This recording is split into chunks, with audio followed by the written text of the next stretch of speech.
Mis amados hermanos, Dios ha sido bueno con nosotros, sigue siendo bueno y sabemos que seguirá siendo bueno siempre. Dios no puede no ser bueno. Estamos agradecidos con Dios por el privilegio de estar delante de ustedes. Quiero formalmente también nuevamente agradecer a la iglesia por los gestos de cariño. El regalo me encantó. Espero que podamos ver los frutos de él en su momento.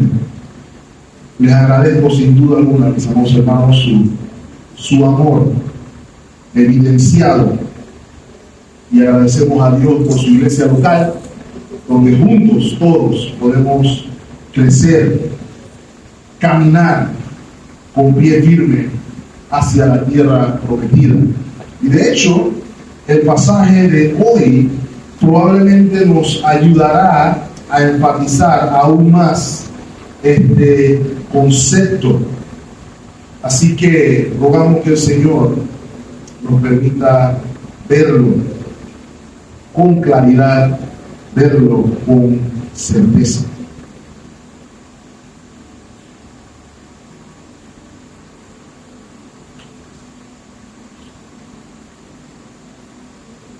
En la mañana de hoy, mis amados hermanos, vamos a continuar nuestra travesía a lo largo del libro de Éxodo, en la serie que hemos titulado Un grandioso libertador.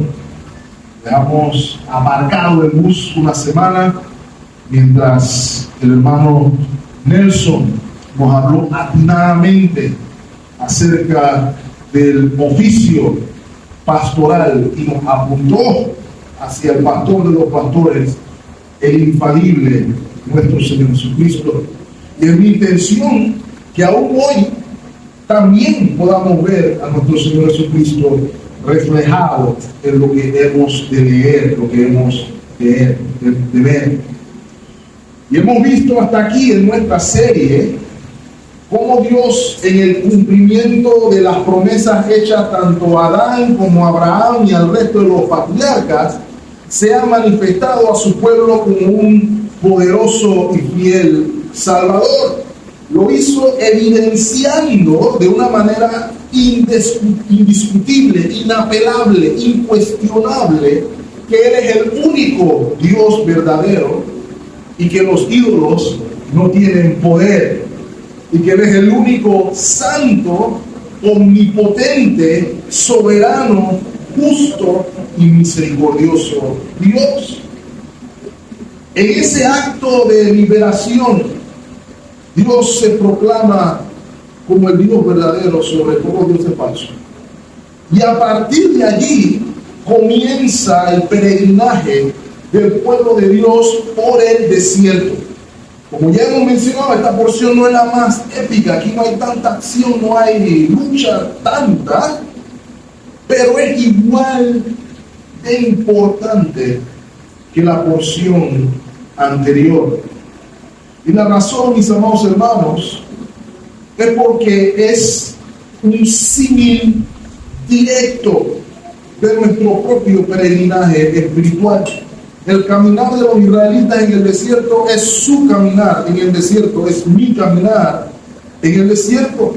Es un periodo de transición, periodo en el que pasamos de ser esclavos a ser libres, periodo en el que comprendemos la diferencia entre servir a Faraón y servir al Dios viviente.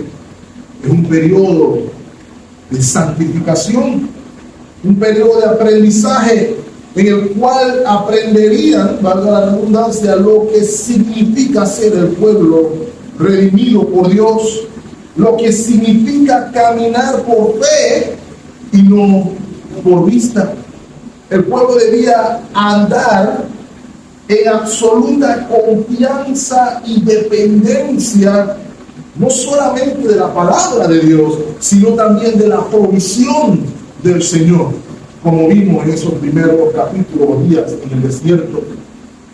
Iban a aprender también en su peregrinaje que también iban a tener que luchar contra enemigos sanguinarios que se iban a interponer en su camino entre ellos y la tierra prometida. Pero debían luchar, no debían ser estáticos, debían luchar comprendiendo que su estandarte es Jehová. Todo esto se aprende en el desierto, mis amados hermanos. Y que quisiera resaltar que sin corona o sin cruz no hay corona, sin desierto no hay tierra prometida. Gracias, hermano. En la porción de nuestro texto de esta mañana, se puede decir que inicia formalmente la organización del pueblo de Dios. Y vamos a ver que aun cuando la organización es de corte civil, las implicaciones son espirituales y abarcan también a la iglesia local.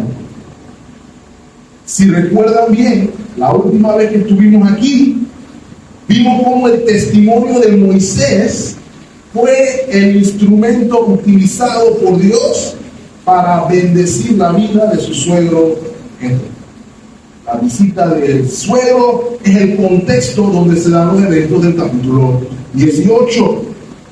Y es en el contexto de la misma visita que ahora Jetro va a ser un instrumento de bendición para la vida de Moisés. Y vamos a aprender de inmediato que Dios no está limitado para glorificarse. Él usará a cualquiera para traer gloria a su nombre. Y la visita familiar de Jetro no solamente lo benefició a él, sino que iba a repercutir en el resto de la vida civil del pueblo de Dios. Algunas empresas tienen la costumbre de separar de repente un día al año para que la familia pueda ir a visitar el ambiente laboral. De hecho, la empresa donde trabajamos lo tuvo ayer, hermano, mi familia no fue. A ver, hermano, pero la costumbre tiene la idea de que la persona o el familiar pueda ver a su ser amado, ser querido en acción, que pueda verlo en el ambiente laboral, a qué se dedica, cómo hace su trabajo. En la visita familiar del capítulo 18, la familia, particularmente Jetro, iba a poder ver a su yerno en acción. Iba a poder verlo a qué se dedicaba luego de haber abandonado el trabajo de atender ovejas. Y él iba a ver que no tenía ovejas, pero ahora tenía más de 2 millones de personas bajo su cargo. Y es por eso que hemos titulado el mensaje de esta mañana un consejo oportuno. Un consejo oportuno. Y hay 4 cosas que me gustaría que el pueblo de Dios viera esta mañana. La primera, vamos a ver un problema que es difícil de ver. Un problema difícil de ver.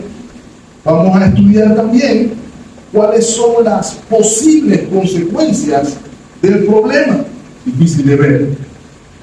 En tercer punto, vamos a ver el consejo oportuno y la actitud de Moisés hacia el consejo recibido. Creo que es importante observarlo.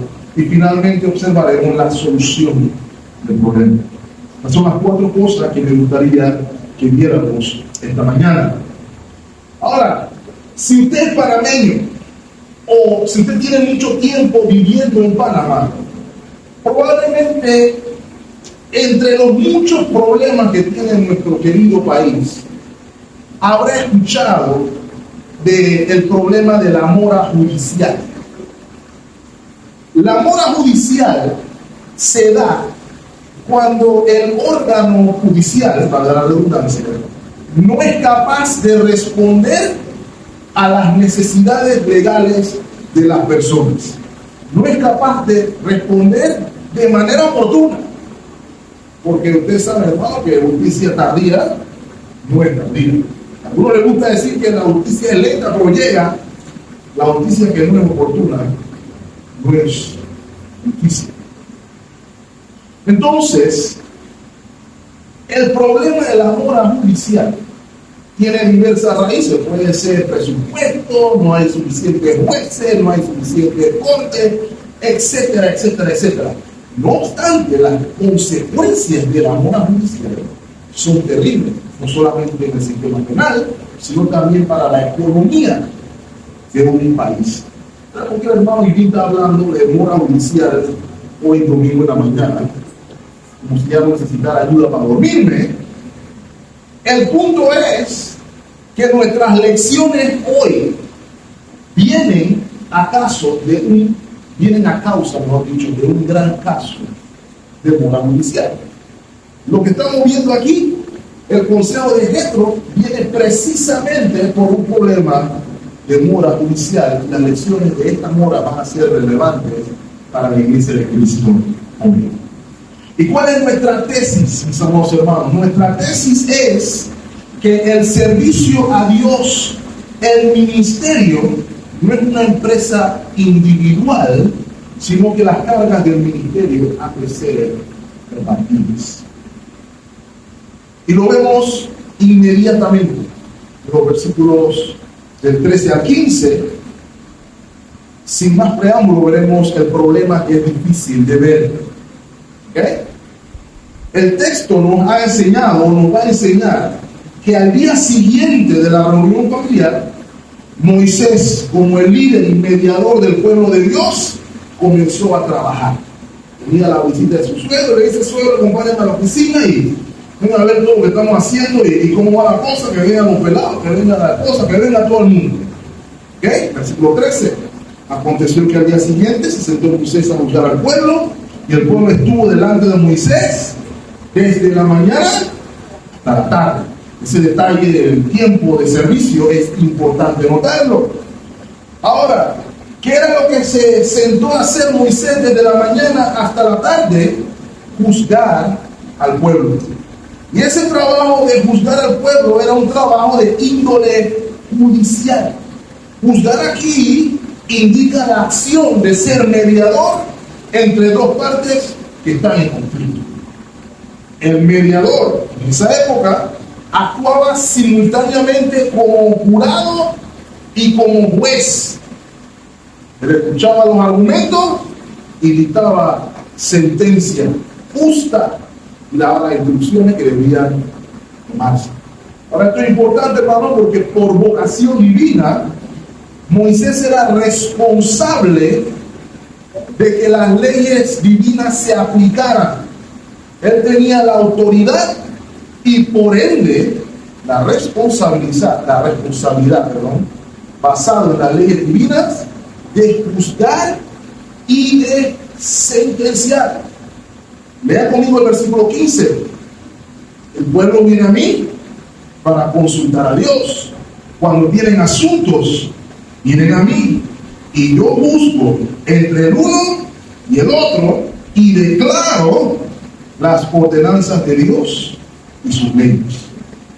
Ahora quiero que noten aquí, hermanos, el pueblo iba un día de la semana en búsqueda, en una actitud de búsqueda, inquiriendo, pudiéramos decir que es el significado de esa palabra, y lo que buscaban, lo que inquirían era cuál era la voluntad divina con respecto a sus asuntos.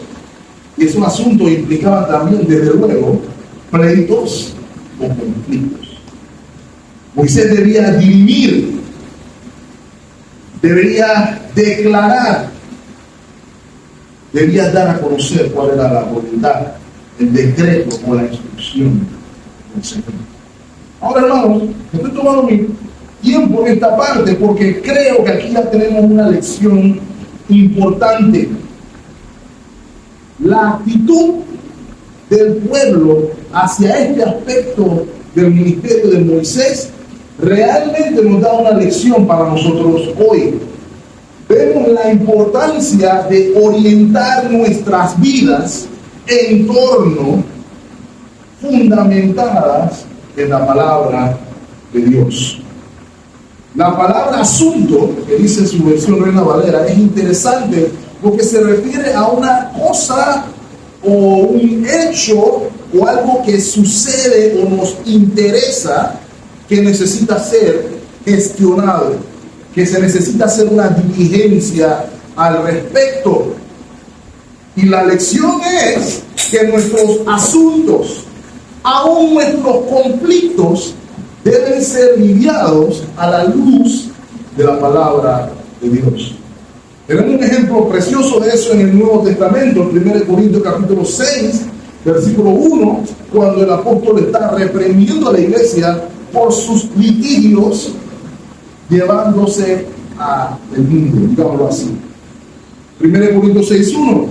¿Osa alguno de vosotros, cuando tiene algo contra otro, ir a juicio delante de los injustos y no delante de los santos? El llamado a la atención aquí es no de que los cristianos no utilizamos el sistema legal. El llamado aquí es a reconocer que nuestras acciones, nuestros asuntos deben ser dirimidos, lidiados a la luz del consejo divino. Esa es la idea. Salmo 19:7 nos recuerda: la ley de Jehová es perfecta, que convierte el alma. El testimonio de Jehová es fiel, que hace sabio al sencillo. Y esto es muy importante, hermano, porque lo sabemos, a veces lo repetimos, pero no miramos las implicaciones. Al comprender lo que se nos está diciendo aquí, usted y yo debemos comprender que la labor de un ministro del Evangelio, que la labor de un siervo del Señor, debe ser apuntarnos a ver todos nuestros asuntos desde una perspectiva bíblica. La opinión del ministro, lo que le gusta, sus intereses jamás pueden estar al mismo nivel que la palabra de Dios. Y nos plantea también una pregunta, mis amados hermanos: ¿a quién llevas tus asuntos? ¿Qué tiene más relevancia en tu vida, en tus asuntos?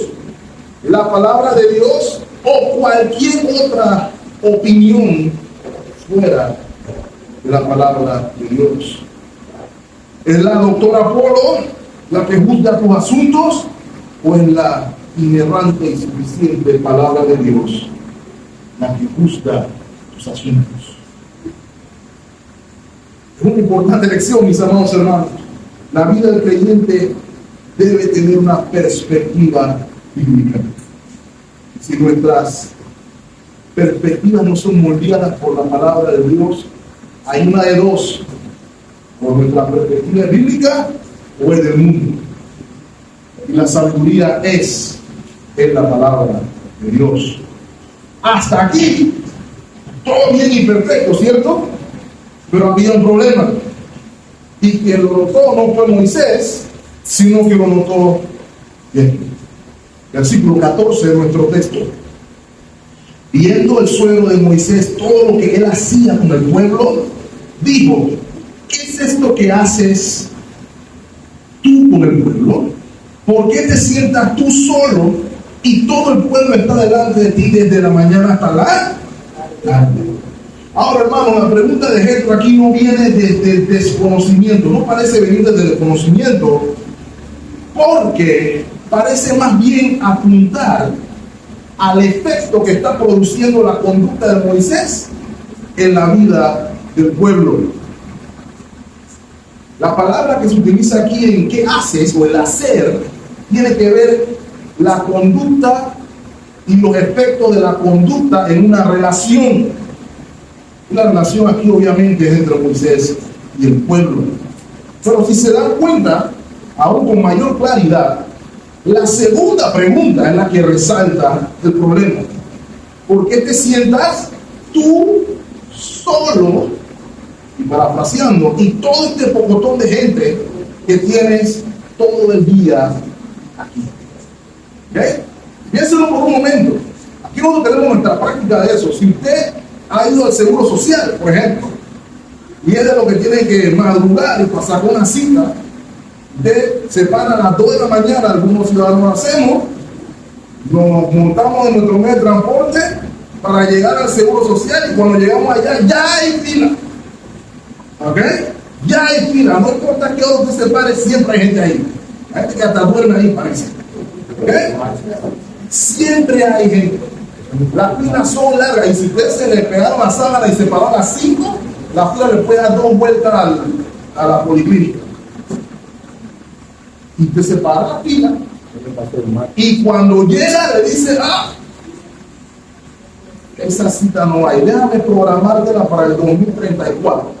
Y llega entonces y te vas a poder hacer el procedimiento. ¿Okay?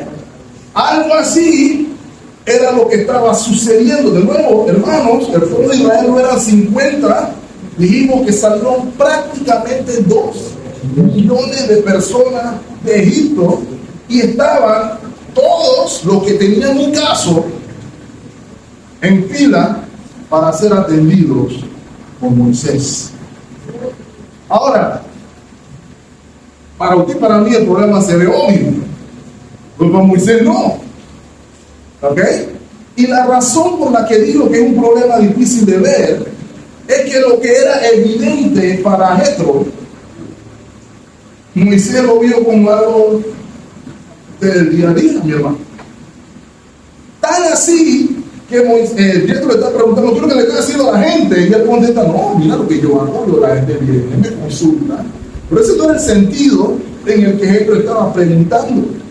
Ahora quiero que note algo, hermano. Ciertamente las intenciones de Moisés eran buenas y legítimas. Él tenía un claro llamado de parte de Dios. Él tenía un gran celo por cumplir el llamado de Dios. Él quería servir a la gente. La necesidad estaba y era grande. Había fila.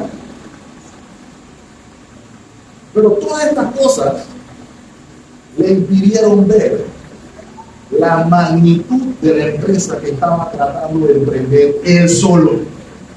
No solo eso, sino que no vio las implicaciones para él y tampoco vio las implicaciones para la gente que él quería servir. No pudo ver las implicaciones a lo largo del tiempo tampoco. Y la lección que quiero que veamos aquí, hermanos, es que no importa quién sea usted, no importa, todos tenemos puntos ciegos. ¿Ok? Moisés era el siervo llamado por Dios.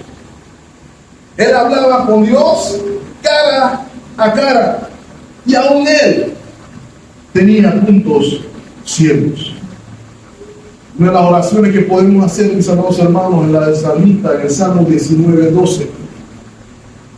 ¿Quién podrá entender sus propios errores?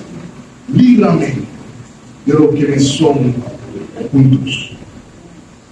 El ejemplo que vemos aquí, mis amados hermanos, no es una advertencia solamente para ministros ordenados, sino para cualquier ministro o cualquier persona no ordenada al servicio del Señor. La obra del Señor no es un trabajo individual, no es una empresa individual. Nadie está llamado a hacer el trabajo solo, sino que el trabajo es compartido. Razón por la cual el Señor dio un don, no, diversidad de dones. Acompáñenme a Romanos capítulo 12. Romanos capítulo 12. Versículo 3.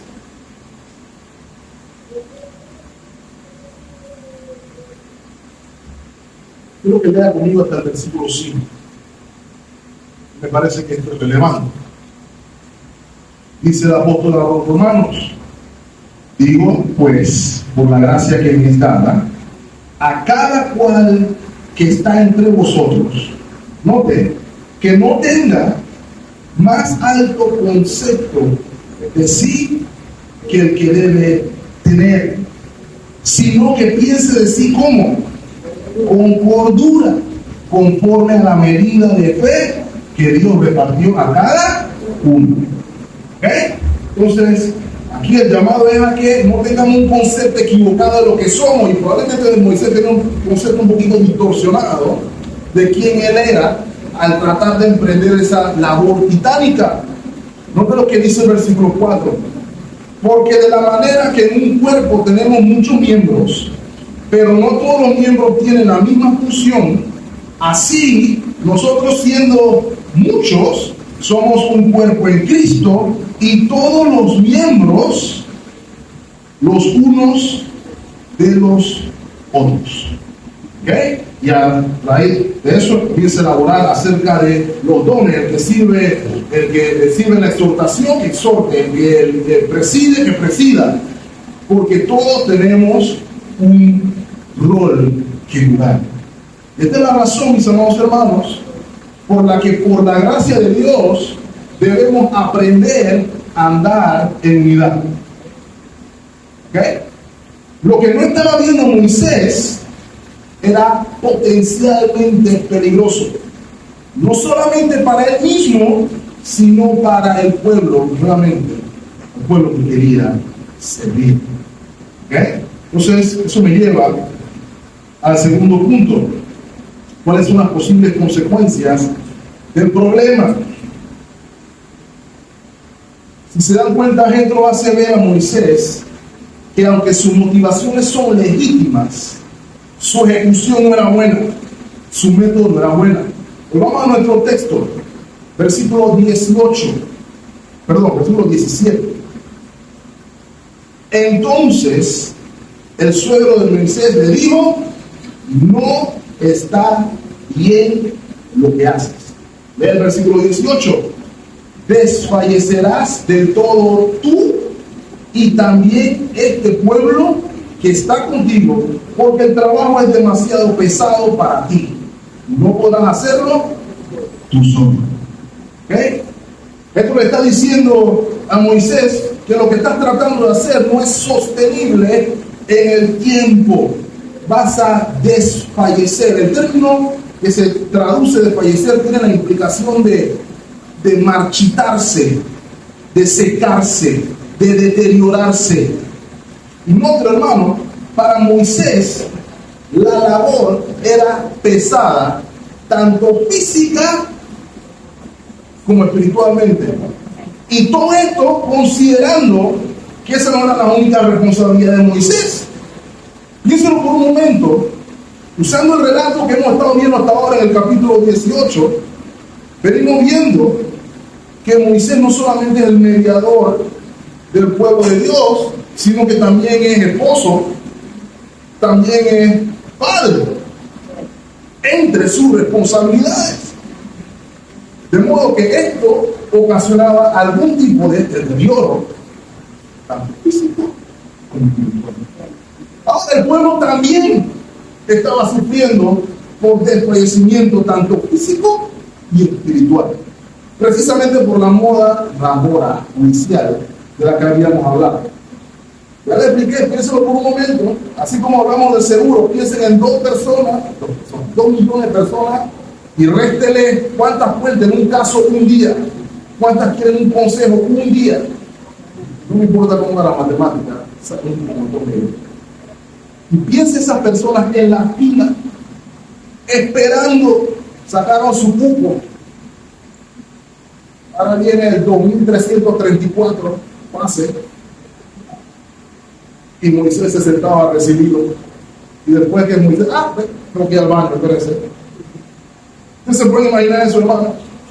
La gente que está en la fila, lo que estaban esperando. El pueblo era un pueblo grande, que era evidencia precisamente de la fidelidad de Dios, que ese grupito que salió o que llegó a Egipto con Jacob, salió una nación. Un pueblo grande. Hermanos, entienda también que eso tenía que traer merma física, pero también tenía que traer merma espiritual. Si no me cree, acompáñenme al versículo 23.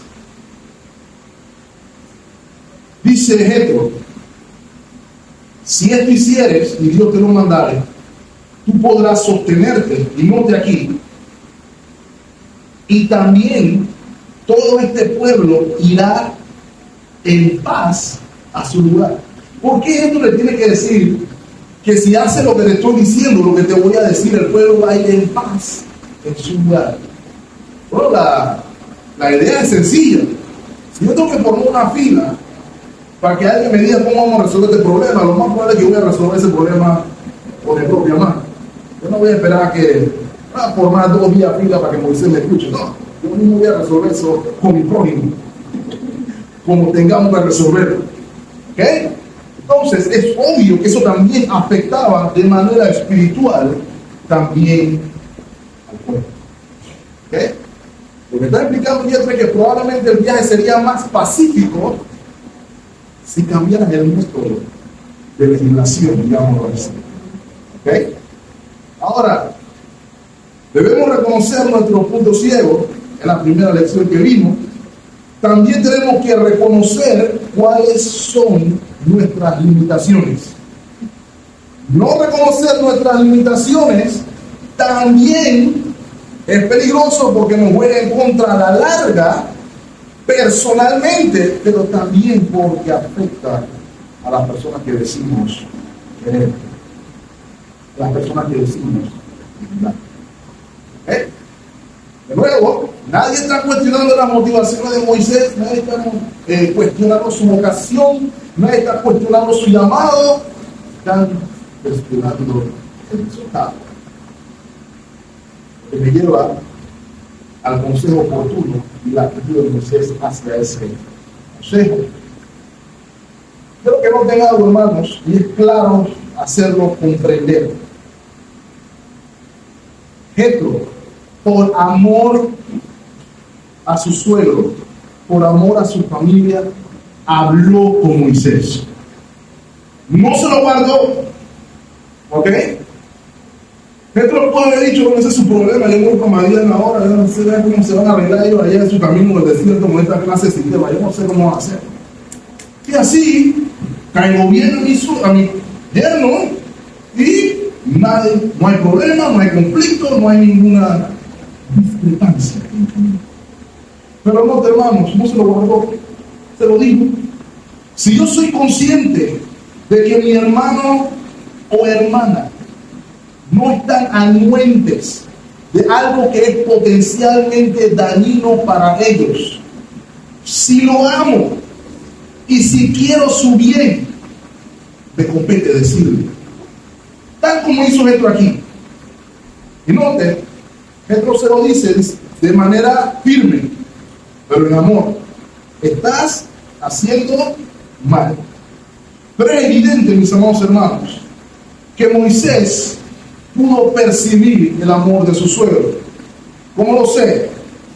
Moisés pudo reconocer que la intención de su suegro era la de mejorarle su calidad de vida. Adelante es el versículo 22. Y verá que la intención o el propósito del consejo de Jetro era el de aliviar su carga y de que él pudiera sostenerse.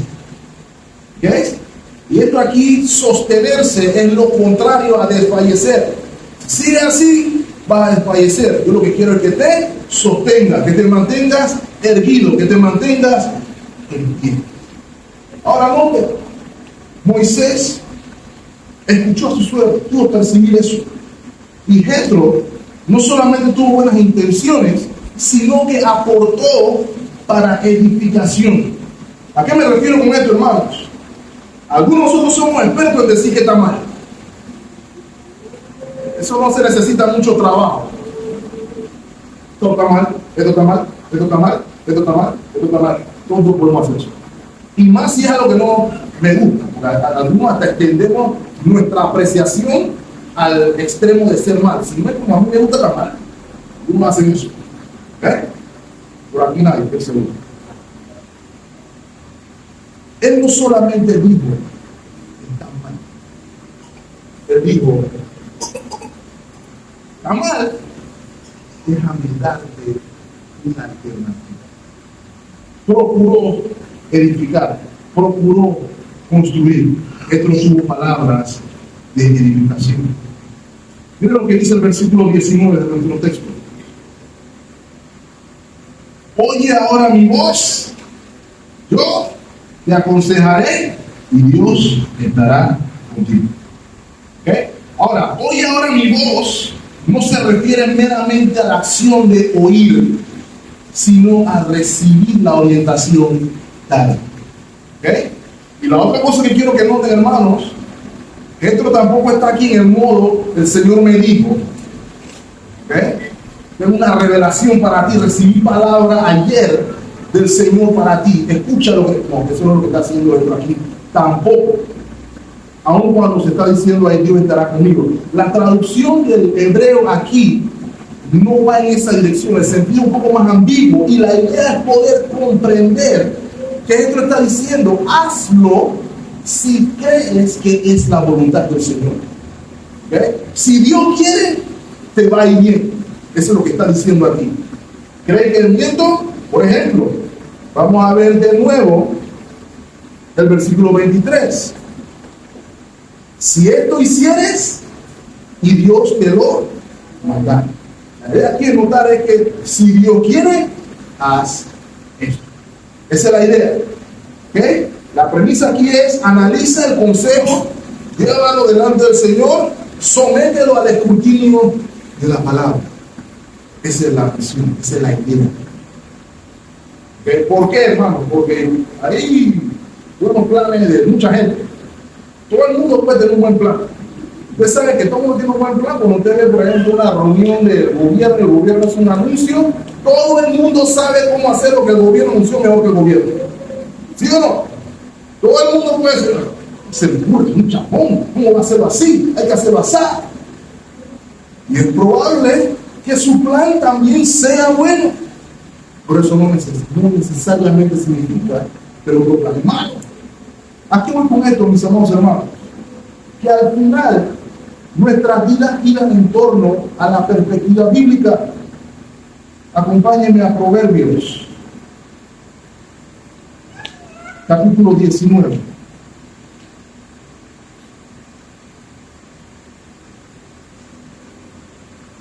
Versículo 21. Dice el proverbista, muchos pensamientos hay en el corazón del hombre, ¿a cuál permanece, hermanos? El consejo de Jehová es el que permanece. ¿Okay? Así que es muy probable que Moisés haya escuchado el consejo, como usted sabe la historia, consultó con el Señor, o lo aplicó. Ahora, quiero que resaltemos también, hermanos, cómo Moisés responde al consejo de su suegro. A ver, hemos visto el consejo, pero es importante ver la actitud de aquí. Versículo 24. Y oyó Moisés la voz de su suegro e hizo todo lo que dijo. ¿Por qué le estoy pidiendo leer esto, hermanos? Moisés no dijo, tú no sabes quién soy yo. Yo soy Moisés. Repítelo. Moisés. Yo no estoy atendiendo un rebaño de 4 ovejas. Yo no estoy atendiendo. Moisés. Dios habla conmigo cara a cara. ¿Él habla contigo? Moisés puede haber hecho eso, ¿sí o no? Que Moisés no hizo eso.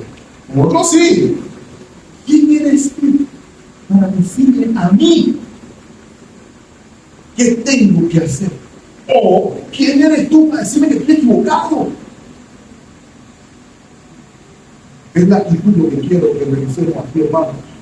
Porque no estamos hablando de algo que no aplica nada más al pueblo de Israel allá, sino que aplica a nosotros aquí hoy. Los ministros o los servidores de Dios no podemos ser activos, no podemos tener una puerta cerrada, no podemos ser exentos a crítica. Yo no puedo ser la ley. Miren lo que dice Proverbios 9:9. Da al sabio y será más sabio. Enseña al justo y aumentará su saber. Ahí mismo en Proverbios, capítulo 11, versículo 14. Donde hay dirección sabia, donde no hay dirección sabia, caerá el pueblo, mas en la multitud de consejeros hay seguridad. Ahí mismo en Proverbios, el capítulo siguiente, capítulo 12, versículo 15.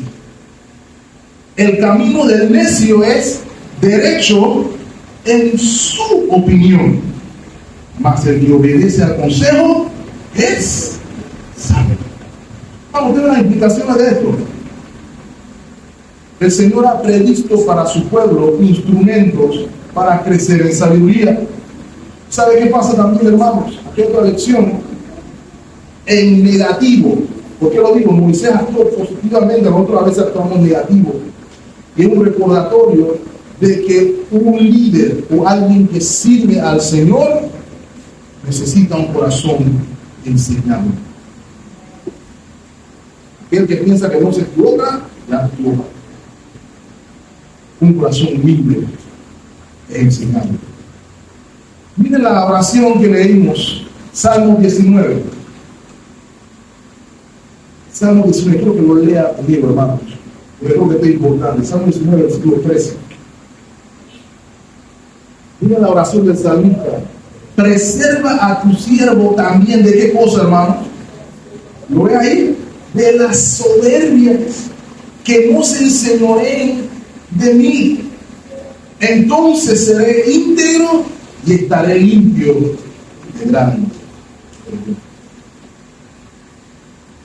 Señor, nos ayude a poder ver la necesidad de un corazón humilde y un corazón enseñable. Y eso no es solamente para el pastor. El pastor lo necesita toda la grey también. Toda la grey. Quiero que vea la solución del problema.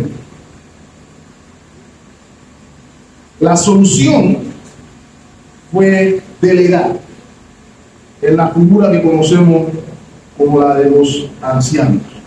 Quiero que no tengan, hermano, la intención de esto no fue separarlo de su vocación, no fue separarlo de su llamado, no fue quitarlo de su vocación.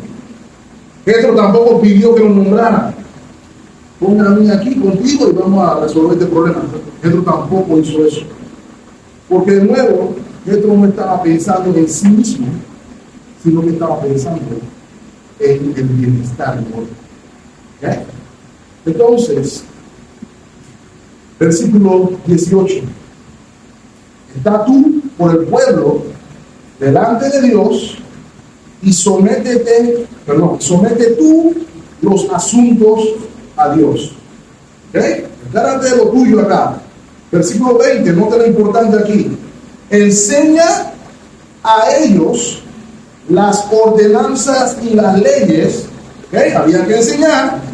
Muéstrales el camino por donde deben andar y lo que han de hacer. Encárgate de tu vocación de mediador. ¿Sí? Tu vocación primordial es mediar por el pueblo, interceder, guiar, orientar. ¿Ok?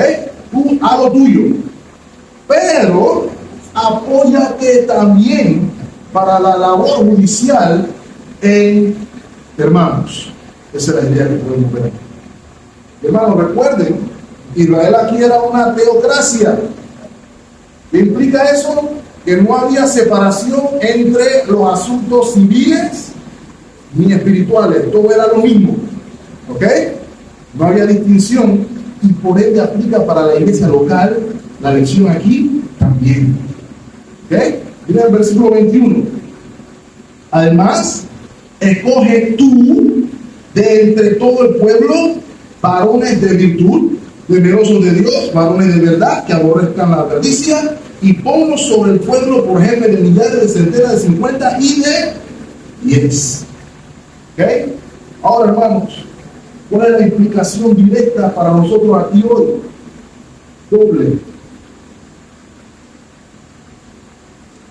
Nosotros estamos orando con la iglesia por nuestros líderes. La iglesia debe tomar eso en serio. La iglesia debe tomar en serio que el Señor añada los líderes necesarios a su grey. Esto debía ser tomado en serio. Note, la palabra escoge tú implicaba la capacidad de discernir a quién vas a poner. No es meramente decir, bueno, vamos a meter un poco el nombre en un cartucho que el que sale, al día ahora tú eres el ministro de X. Vamos a meter el papel acá, Maurichel, ahora tú te encargas del ministerio. ¿Ok?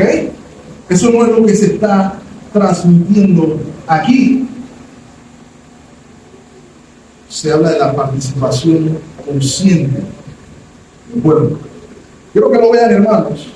Deuteronomio capítulo 1. Les exhorto que lean desde el versículo 1 en casa. Porque ahí Moisés está describiendo cómo puso en práctica lo que el Señor le dijo. Pero quiero que lea conmigo el versículo 13. ¿Ok? Moisés no dijo tampoco tú y tú. Mira lo que dice el versículo 13. Deuteronomio 1, 13. Dadme de entre vosotros, de vuestras tribus, ¿qué cosa? Varones sabios, entendidos y expertos para que yo los ponga por vuestros.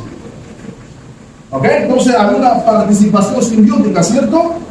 Moisés ratificaba, pero el pueblo lo promovía. Debían reunir cualificaciones. No era cualquier cosa, dice el texto, debían ser varones de virtud, que se está refiriendo a varones capaces, valerosos.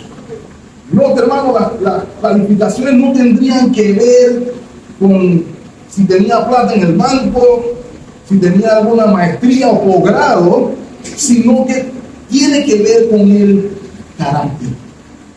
Hombre de fortaleza. No, te lo hablamos esta mañana. Temeroso de Dios. ¿Sí? ¿Qué quiere decir temeroso de Dios? Cuyas motivaciones primordiales fueran la gloria de Dios. Por eso dijimos, el principio de la sabiduría es el temor de Jehová. Será una de las calificaciones. La segunda, hombres de verdad. No quiere decir que no fueran hombres, sino firmeza de carácter, integridad. La tercera, importante, que aborrezcan la avaricia. ¿Saben por qué, hermanos? La avaricia es idolatría. La avaricia es el yo exaltado en el altar más grande de mi vida. Y lo contrario de la avaricia es precisamente el desprendimiento. Es una persona generosa que piensa en los demás antes que en mí. ¿Okay? Esa era la medida estándar que Jetro estaba recomendándole a Moisés. Ahora, hermanos, piensen por un momento, hablando en nuestro ámbito civil. ¿No deberíamos nosotros también querer que nuestros gobernantes sean así? ¿No deberíamos querer eso? ¿Es eso lo que usted se fija cuando va a poner su voto en la urna de votación? ¿O es lo último en lo que usted se fija cuando va a ponerlo en la urna de votación? ¿Acaso pensamos que, bueno, Bolota regale, cuando él está votando la plata, él es íntegro? ¿Así pensamos? La diputada me dio el otro día tal, por eso la diputada es íntegra. Bueno, el gobierno que tenemos, hermanos, nosotros lo escogimos, nosotros votamos.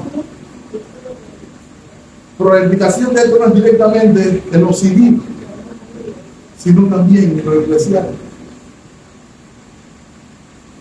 Los varones al servicio del Señor deben ser hombres de carácter probado. No quiere decir perfecto, porque entonces lo que va a ver también aquí. ¿Ok? Pero carácter probado. Que no es algo que se debe tomar a la ligera.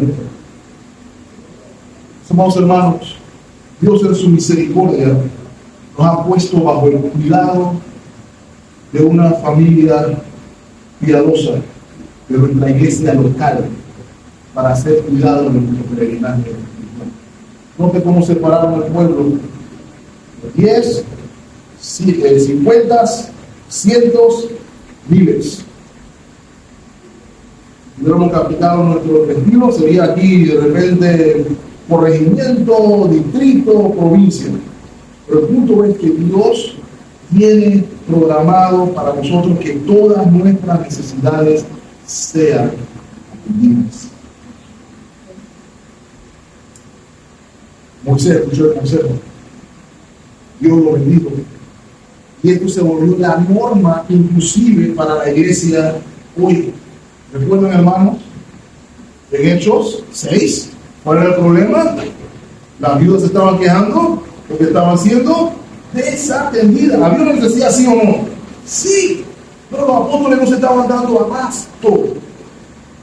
Entonces, ¿qué hizo la iglesia? Se reunió. Se dijeron, no es justo que dejemos la predicación de la palabra. Ahora, ese no es justo, no es justo que yo tenga algo más rankeado y ahora tengo que hacer el trabajo más malo. Eso es lo que se está diciendo ahí. A veces también nos vamos por esa línea. Lo que no es justo es dejar de cumplir mi vocación para cumplir otra que no es la mía. Porque ¿sabe qué va a pasar, hermano? Sea como sea, algo se queda sin hacer. Esa es la premisa. Entonces, ¿qué hicieron?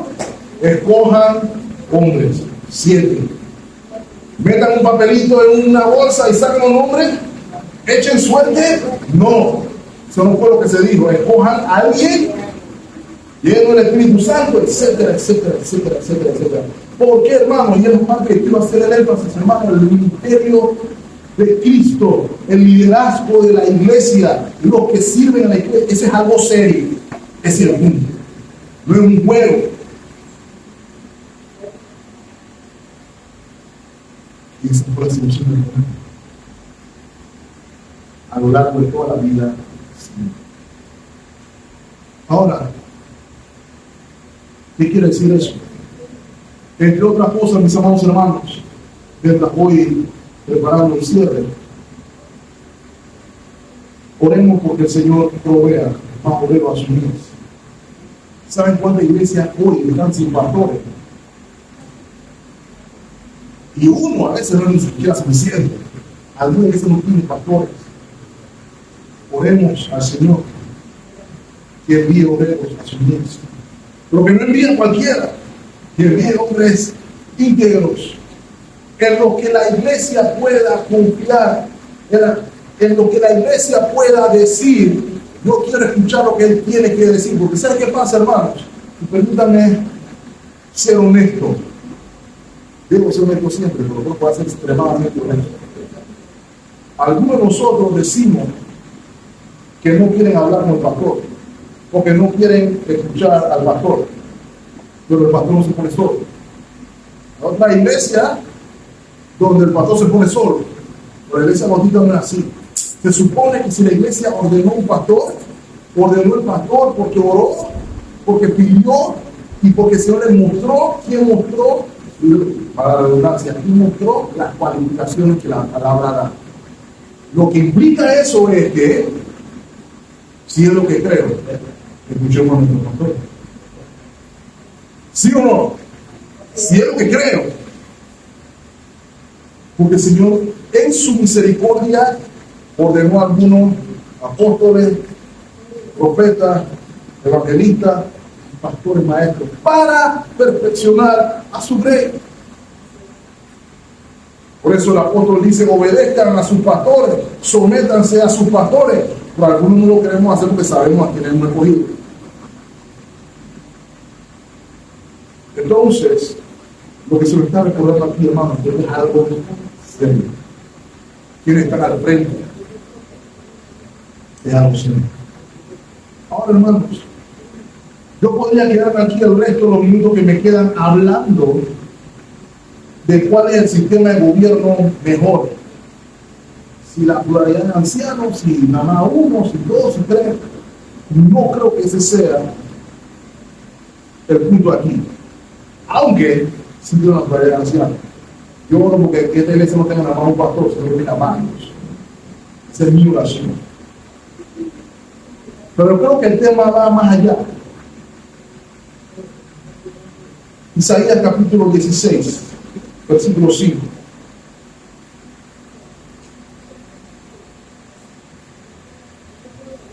El punto aquí es saber que Dios quiere que su pueblo esté bien, que Dios quiere que su pueblo esté atendido, que Dios quiere que su pueblo esté en salud. Por eso Él hizo provisión para su pueblo. Ahora, en su misericordia, Él pudo hacer otra cosa, pero en su misericordia Él hizo provisión de hombres imperfectos. Hombres y mujeres imperfectos son los que sirven aquí. ¿Ok? Levanten la mano los hombres y las mujeres perfectas que sirven en esta iglesia. No vi ninguna mano levantada. Ok. Entonces, hombres y mujeres imperfectos son los que sirven, pero hombres y mujeres íntegros deben servir a sus hijos. Esa es la idea. ¿Ok? Entonces, ¿qué hace la circunstancia que vemos aquí? Isaías 16:5. Y se dispondrá el trono en misericordia, y sobre él se sentará firmemente en el tabernáculo de David, quien busque el juicio y apresure la justicia. ¿Ven ahí? Hay una promesa de alguien que se iba a sentar firmemente en el trono de David y que iba a juzgar y buscar el juicio y apresurar la justicia. ¿Ok? ¿Qué es lo que estoy tratando de decir con esto, hermanos? Los puntos ciegos de Moisés, la fragilidad de Moisés, las limitaciones de Moisés son un recordatorio de nuestra necesidad de un mediador que no tiene puntos ciegos, que no es frágil y que no tiene limitaciones. Cristo es mejor mediador que Moisés. Él es el mediador perfecto. De hecho, Él medió el conflicto más grande de todos los tiempos, el conflicto entre el Dios justo y el pueblo pecador, usted y yo. Y Él se paró en el medio, se sentó y hizo justicia. Él es nuestra referencia. Porque ¿saben qué, hermano? Los pastores podemos fallar. Los pastores podemos tener puntos ciegos. Si usted ve que su pastor tiene puntos ciegos, hágaselo saber en amor. Pero sepa, Cristo no tiene puntos ciegos. El pastor se acaba. En algún momento me moriré y me haré viejo, pero Cristo permanece para siempre. Y porque falte alguien aquí, no quiere decir que la obra se pare. Cristo no es avaro y nos da el mayor ejemplo. Filipenses capítulo 2, versículo 3. Nada hagáis por contienda o el otro extremo por vanagloria. Antes bien, con humildad, estimando cada uno a los demás como superiores. Así, ven la diferencia, hermano. En el mundo al revés. Yo tengo que ver a todos los demás como menos que yo, pero el que sirve se pone por debajo. Ese es el ejemplo que dio el maestro, ¿cierto? Estimando cada uno a los demás como superiores a él mismo, no mirando cada uno por lo suyo propio, sino cada cual también por lo de los otros. Eso es la iglesia de Cristo. Versículo 5, entonces, por eso dice el apóstol: haya pues en vosotros este sentir que hubo también en quién, hermanos, Cristo Jesús, el cual siendo en forma de Dios.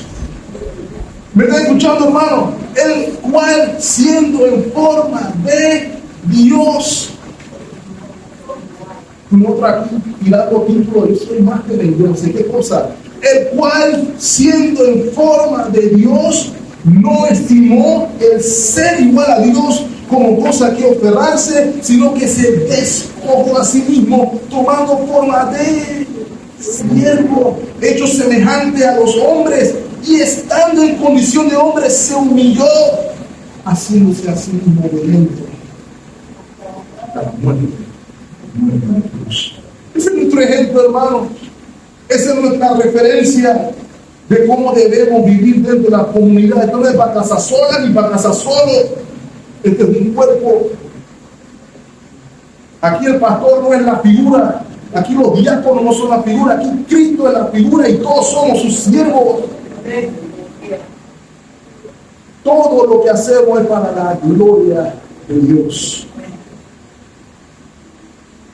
Nos servimos los unos a los otros para la gloria de Dios. No hay lugar para ego, no hay lugar para orgullo, no hay lugar para búsqueda de cosas, hay lugar para servir. Cristo no se desfallece tampoco, no desfallece ni se desmaya. Por eso es el mejor sumo sacerdote. Quiero recordarle también, hermano, que a Cristo podemos llevar nuestros asuntos. Él es perfecto. Al podemos llevar nuestros asuntos y Él dará la palabra de Dios. Cristo nos muestra el camino al Padre. Dice: yo soy el camino, la verdad y la vida. Nadie viene al Padre si no es por mí. Sobre todas las cosas que nos muestra también el Padre. ¿Cómo quiero aplicar esto, hermano? Rapidito. Recuerden, esto no era solamente una historia de cómo escoger líderes, pero nos habla de que nosotros no somos islas, somos parte de un cuerpo y todos aportamos para la causa de una manera u otra. No tengan menos lo que el Señor lo ha llamado a hacer.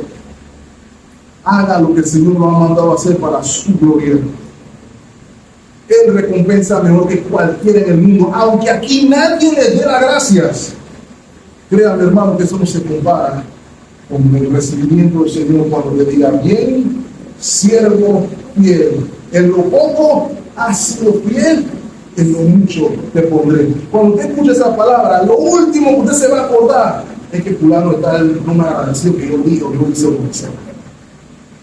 Eso no mata ni en su mente, porque lo que queremos es la mirada de nuestro Salvador. Por eso el Señor le dice a los fariseos: ellos ya tienen su recompensa, porque ellos estaban buscando el aplauso de la gente. Dígame, tú eres él, ¿quién es el fariseo? ¡No! ¡Ya va el varón! ¡No! Ya tiene su recompensa. Si usted quiere esa recompensa, bien por usted, pero eso no es lo que yo quiero. Yo quiero la recompensa de Cristo. Yo quiero la corona incorruptible. Amén. Esa no se corrompe, hermano, porque eso que están aplaudiendo hoy, mañana no. No somos filas, hermanos.